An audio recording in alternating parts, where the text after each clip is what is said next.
Siapa mereka? Keluarkan. Maaf, Gusti Prabu. Hati-hati dengan Guryang.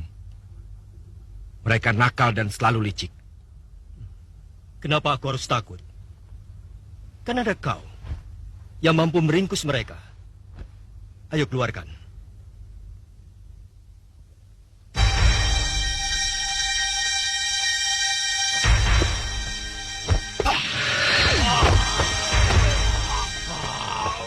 Bebaskan hamba.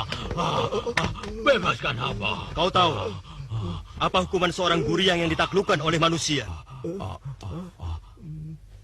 Akan dibuang ke tengah laut atau ke puncak gunung. Kau akan kubebaskan.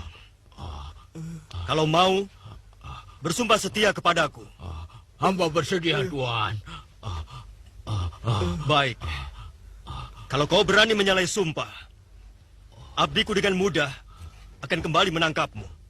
Silakan sumpah kami, Tuan. Bagus. Tundukkan kepala kalian. Dan bentuklah sembah.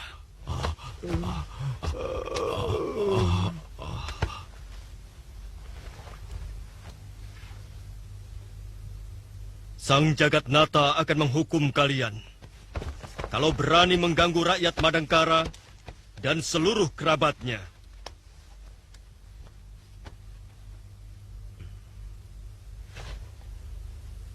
Sebagai budakku, kalian semua akan kutugaskan untuk menjaga Madangkara dari gangguan bencana di 4 penjuru. Kalau ada yang lalai di antara kalian, maka kalian semua akan kutangkap dan kubuang ke tengah samudra. Mengerti?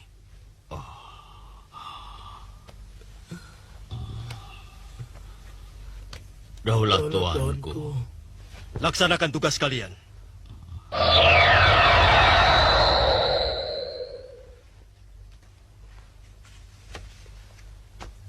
Maaf, Gusti Prabu. Bagaimana kalau Guryang-Guryang itu kembali mengganggu kita? Bangsa Guryang paling takut pada sumpah. Dia akan setia menjalankan tugasnya sampai mati.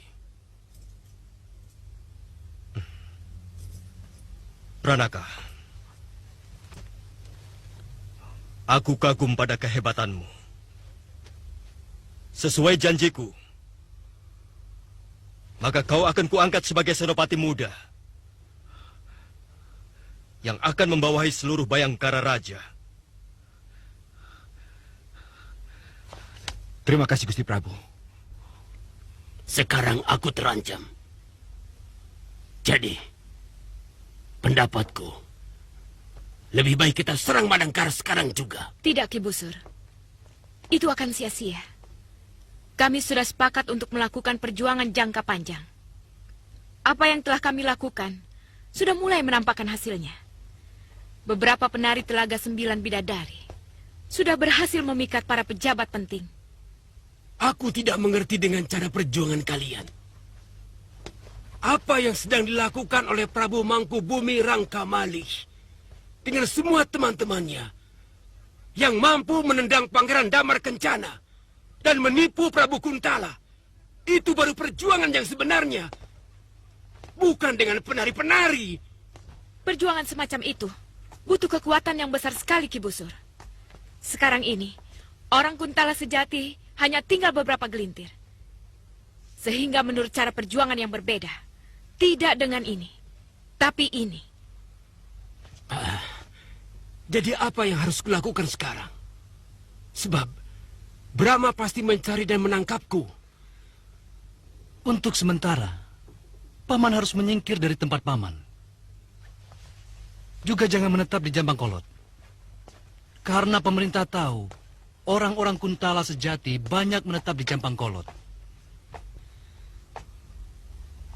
Sementara itu, kami akan menyibukkan orang-orang Madangkara dengan taktik adu domba kami.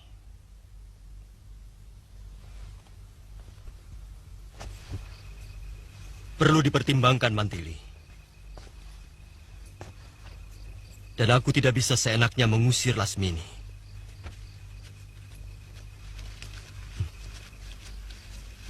Meskipun perbuatannya sulit untuk bisa dimaafkan.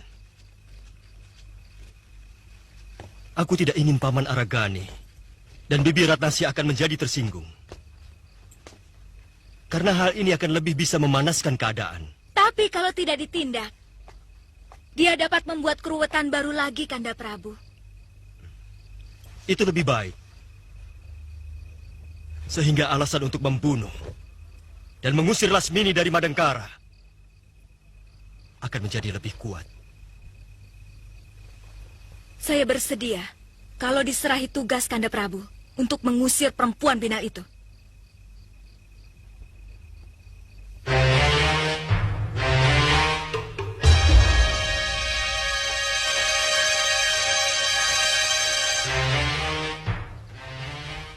Gusti Pati, orangnya terlalu sabar. Sudah tahu dilecehkan begitu. Sama Senopati Indra Kumala, Panglima Ringkin, dan Narapati Kamasuta. Masih saja tidak mau bertindak. Bertindak bagaimana? Mereka kan sama-sama orang pemerintahan. Ya, kalau perlu, bagaimanalah? Sedikit dikasih pelajaran, biar sadar. Jangan terlalu berlebihan menganggap enteng Gusti Pati. Maksudmu, ayahanda supaya berkelahi dengan mereka? Begitu? Tidak mesti Gusti Pati sendiri, tapi orang lain. Seperti Gusti Ranggata. Hamba dengar sekarang ini mempunyai pengikut yang cukup banyak. Semua untuk mempersiapkan diri. Kalau-kalau para pejabat muda istana mau menyingkirkannya. Kurasa pendapatmu ada benarnya.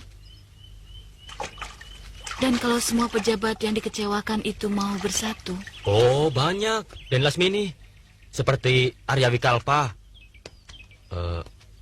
Padahal dia itu paman dari Narapati Kamasuta. Juga di Pangkaran dan Kanwa. Mereka semua tidak puas pada kaum muda keraton. Dan mereka adalah pejuang-pejuang yang sangat tangguh dan berjasa besar dalam merebut kerajaan Madangkara. Itulah Den Lasmini.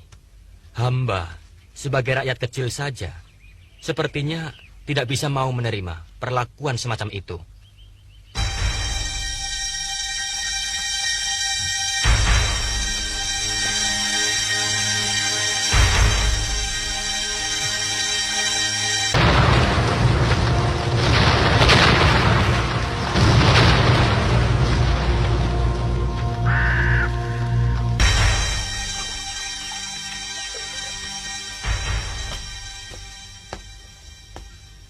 Masih ingat pulang, Kakang?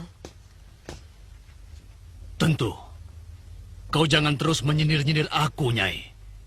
Kalau kau merasa sebagai istriku, lebih baik tutup kuping dan matamu.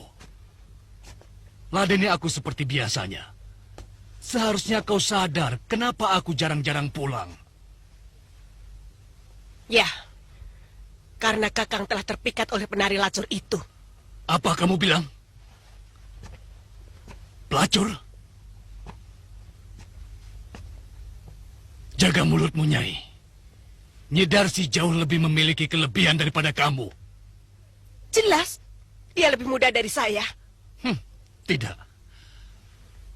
Bukan hanya itu. Nyidarsi jauh lebih telaten meladeni laki-laki daripada kamu. Tentu. Bahkan dia sangat telaten dengan kepengmu, dengan harta bendamu. Kakang Rangga, sadarlah sebelum terlambat. Perempuan mana yang senang dengan laki-laki peot dengan perut buncit seperti Kakang? Kalau bukan karena harta benda, perempuan mana, Kakang? Kakang, dengan harta yang dia keruk, dia akan mampu membeli lelaki muda manapun yang dia suka. Sadar akan itu, Kakang, sadar. Kau iri, Nyai. Kau dengki kepadanya. Seharusnya kau berkaca, supaya kau sadar apa yang telah kau katakan. Selama ini